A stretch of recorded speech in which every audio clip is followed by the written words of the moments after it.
This is the 2021 Polygon Siskiu T8, and so far, in my opinion, it's their bike of the year. I've been able to get about 6 months of seat time on this bike, so I feel like I finally have enough experience on it to give you some well-rounded feedback. This is a confidence-inspiring 29er trail bike with 140 mils of travel in the front and 135 in the rear. It comes at one of the best price point versus component specs on the market right now from their online bike distributor, Bikes Online. Before we dig into this bike though, and what modifications I've made to my personal version, I'd like to mention that I'm sponsored by Polygon, but just like with my past review videos, I'll be honest with what it does well and what it could use to really bring out the best performance in this more than capable bike. If you want to help out the channel, be sure to visit Bikes Online by using the affiliate link in the description below. It helps out the channel a ton. This bike is catered more towards the budget-oriented customer, priced at only $2,399 US. For that much money, you're getting modern Geo, a 12-speed Shimano SLX drivetrain with matching hubs, Tektro 4-piston brakes, 170mm dropper, 35mm wide tubeless-ready rims, and a solid set of Fox suspension components. The first thing that I noticed on my initial outing with this bike was the balance of playfulness and stability. I stand at 6'0", and the reach of 480mm on the large feels perfect for riding it at higher speeds or pointing this mini plow down the steeps. On the flip side, the short 430mm chainstay makes for a very lively feel out back for quick line changes or popping off some trailside hits. Complementing the longer reach and shorter chainstays is a middle-of-the-road head tube angle of 65.5 degrees, and it does a great job at setting the versatile character of this bike.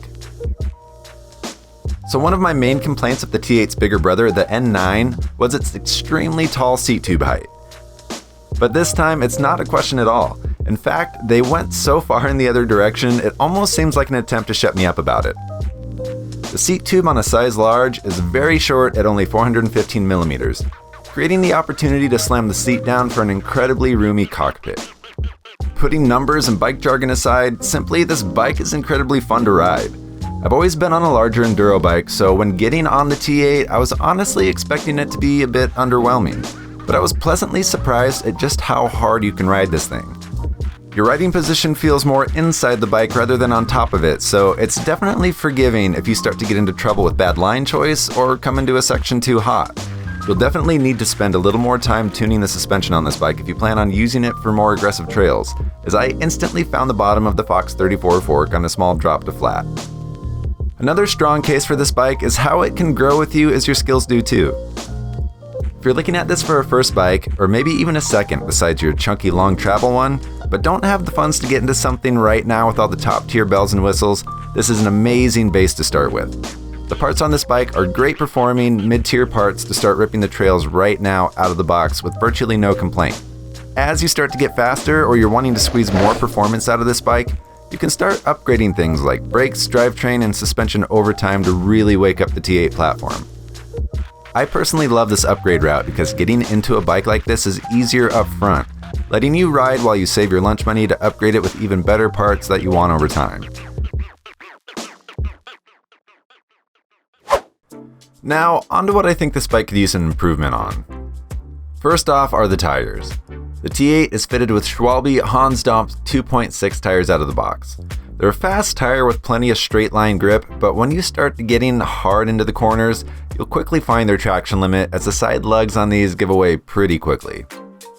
This was the first thing I changed on the bike. I swapped out the big Schwalbe 2.6s for some Skinwall V 2.35 flow snaps. Now, these aren't tires that I was dying to get or anything. I've never actually tried V tires before, but so far they've been pretty good.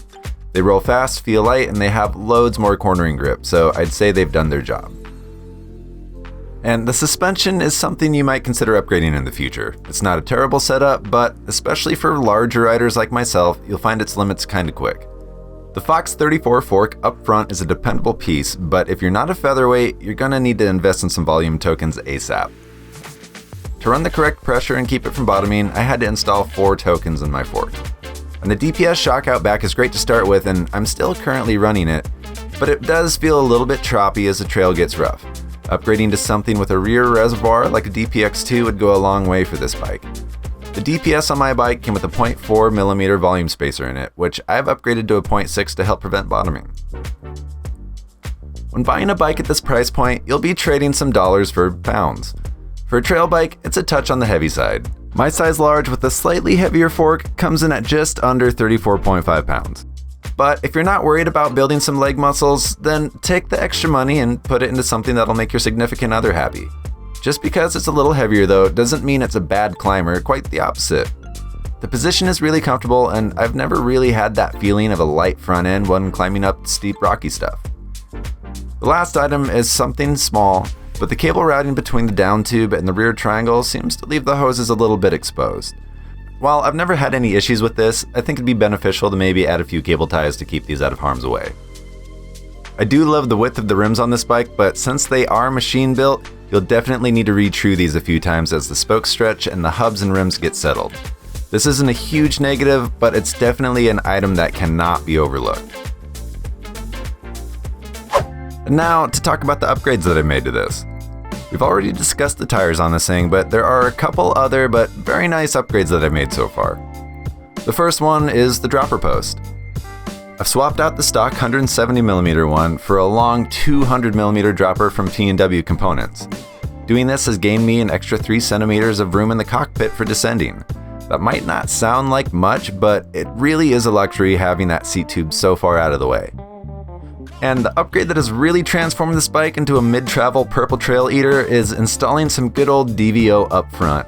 I bought a used Diamond D2 fork, and the difference is night and day. The 34 is kind of a flexy fork, so it can feel a little springy and wallowy, but this Diamond has really firmed up the entire front end of the bike. If there's one major upgrade you should make to this bike, I think this is a solid bet. And in time, I'll upgrade the rear shock to something a little beefier, but for now, the DPS still makes for a really fun experience on this bike. In all, this bike is a great choice for beginner and advanced riders alike. If you want a great deal on something quality to ride out of the box, or if you want to upgrade your ride over time to make a banger of a play bike, this bike is the perfect choice for you. It has convinced me that you can have an amazing and rowdy time on a bike with less than 160mm of travel. If you have any questions about this bike that I didn't cover in the video, leave them in the comments below. I'll try my best to answer them. As always, thanks for watching today, and until next time, keep that rubber side down.